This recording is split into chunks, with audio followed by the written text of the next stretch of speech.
Hey, what's up? John Sonmez from SimpleProgrammer.com.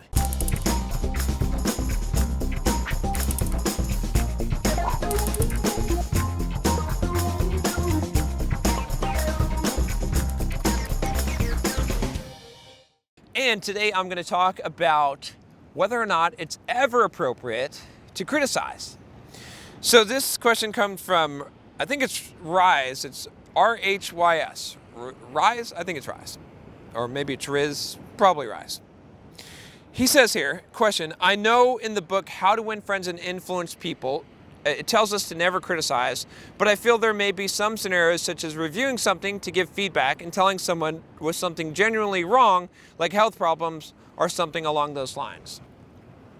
He says, these can be considered criticism, and I feel sometimes they are appropriate opposed to what the book suggests. If you disagree with me, I would like to know how you would instead deal with scenarios listed. So, it's sort of a trap, because if I disagree, am I criticizing you? We can disagree without criticizing people. I'll also say this, like, okay, there's two books that I read, right, that I kind of like balance between, that I think we should all kind of balance between. One is How to Win Friends and Influence People, and the other one is called The 48 Laws of Power. Two very different books, two very different ways of dealing with people and power in situations, two different models, I would say. Now, they both work. They're both effective. Now, what you might say that 48 Laws of Power is the evil way, and How to Win Friends and Influence People is the good way. And I could, but that's not necessarily true. Those are tools, and in some contexts and situations, some things are going to work better from 48 Laws of Power, and you got to know how to protect yourself, and some things are going to work from How to Win Friends and Influence People. I like to take things in life, and I like to look at both extremes, okay? I like to say, what if there is no God? What if you are God? I like to say that. I like to look at those places in between. I like to look at, all kinds of different things on that, because I find, in fitness, right? I like to look at, what if you eat 8 meals a day? What if you eat no meals a day? 1 meal a day, right? I'm on the 1 meal a day side now. But that's a good example, is in that case, in the fitness industry, there's plenty of bodybuilders, professional bodybuilders, that still eat 8 meals a day, 7-8 meals a day. Big guys winning competitions.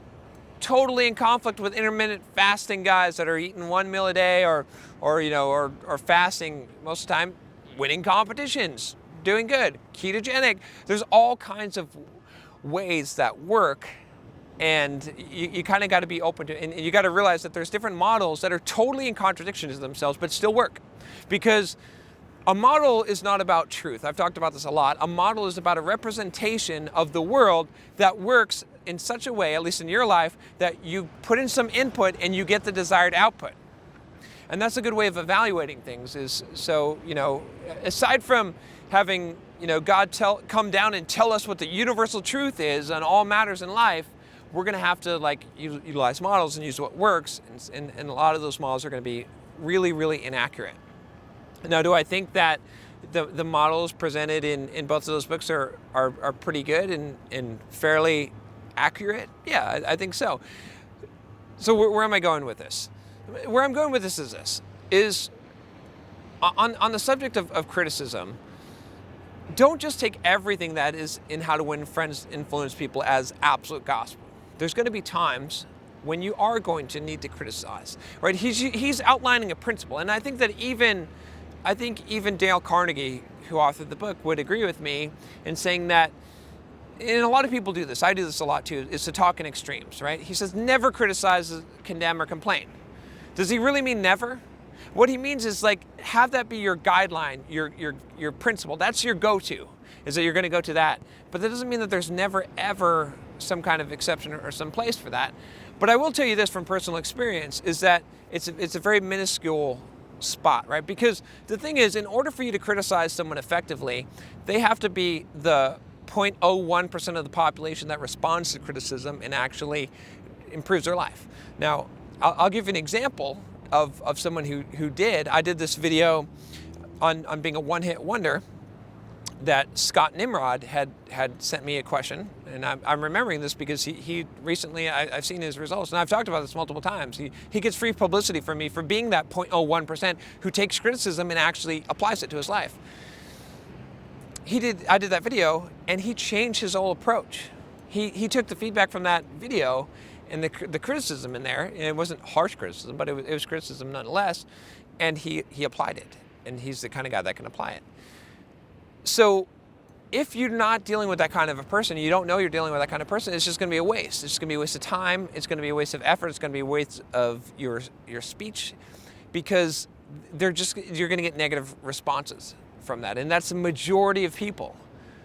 Most people are not worth your criticism, right? So you got to deal with those other people in a different way. You got to use positive reinforcement, and that's what How to Win Friends and Influence People is all about. It's about the idea that negative reinforcement just basically generally doesn't work. There's a very small percent. You be the kind of person. I think I did this video on accepting criticism but never giving it. I'm pretty sure I did this video. Maybe I just dreamed of doing this video, but that's what you want to be. You want to be the kind of person that can accept the condemnation, that can accept the criticism, that can respond to it.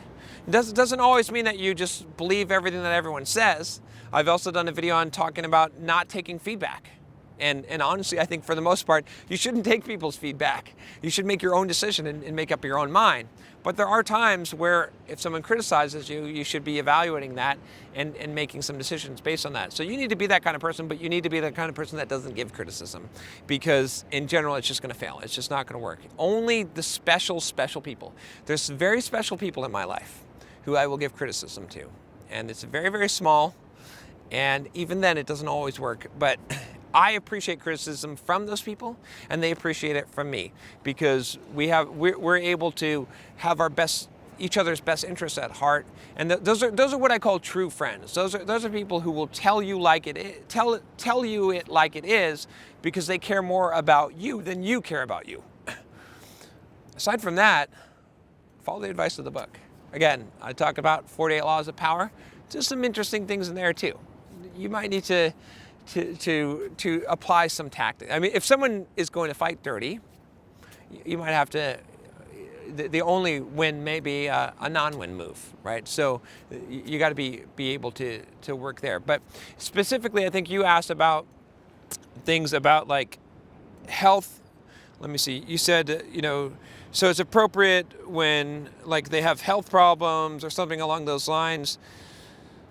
There's a way to present information that is not criticism, which is to sort of say something along these lines, to ask a lot of questions. It's a Socratic method. I should probably do a video on Socratic method, but essentially to say something like where you lead someone in the direction and it becomes their own idea, which again, this came from How to Win Friends and Influence People, right? Because he talks about this idea of, making someone believe that the idea is theirs or taking ownership for it, and maybe they'll eat two helpings of it. And so the idea is that you say, like, let's say for a health issue thing, you say, that is interesting that you are on a candy bar diet. That is very interesting. I'm curious to know why. And then you let them answer. And then you say, that's interesting. I heard, and I could be wrong here, but I heard that high fructose corn syrup that's in a lot of candy bars can raise insulin and cause diabetes. And this is why I thought that. Now, I could be wrong, and this is why I think this, but what do you think about that? I'm curious to hear your take on this. Do you think this has any merit? Right? You can present information in such a way that you're presenting the information to them, and you're not judging them, and you're not taking sides, you're not criticizing them, but you're giving them the steps. You're walking them by the questions that you're asking to arrive at the obvious conclusion that you shouldn't be on an all candy bar diet, or that smoking is bad for you, right? That this is some practical things. Whereas if you come at them and say, no, you're wrong, they're going to come right back at you. And again, another part of How to Win Friends and Influence People, he says, if you come at me with your fist doubled, I can guarantee you I'll double mine, right? So there's ways to deal with this without coming across with criticism. So again, I'd encourage you probably to read How to Win Friends and Influence People again. I'll put a link for the book one more time here if you haven't gotten it.